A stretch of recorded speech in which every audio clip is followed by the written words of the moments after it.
हातकणंगले तालुक्यातील हेरले इथल्या चंद्रप्रभा विकास सोसायटीनं नवी इमारत बांधली आहे। या इमारतीचं उद्घाटन आणि संस्थेचा अमृत महोत्सव सोहळा नुकताच पार पडला। वैद्यकीय शिक्षण मंत्री हसन मुश्रीफ यांच्या हस्ते या इमारतीचं उद्घाटन झालं। हातकणंगले तालुक्यातील हेरले इथल्या चंद्रप्रभा सोसायटीनं नवीन इमारत उभारली आहे। नूतन वास्तूचं उद्घाटन नामदार हसन मुश्रीफ यांच्या हस्ते झालं। कार्यक्रमाच्या अध्यक्षस्थानी माजी मंत्री प्रकाश आवाडे होते, तर राजू शेट्टी यांची प्रमुख उपस्थिती होती। चंद्रप्रभा सोसायटीनं 2.5 कोटी रुपयांचं कर्ज वाटप केलंय। सातत्यानं सोसायटी नफा मिळवतीये। लाभांश वाटप आणि ऑडिटमध्ये सलग अवर्ग मिळतोय, असं संस्थेचे चेअरमन बालेचांद जमादार यांनी नमूद केलं। AI तंत्रज्ञानाचा अवलंब करून शेती उत्पादन वाढवावं असं आवाहन नामदार हसन मुश्रीफ यांनी केलं।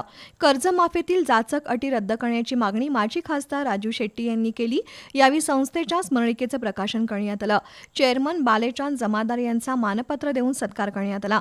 यावेळी विविध संस्थेचे संचालक, सभासद आणि ग्रामस्थ उपस्थित होते।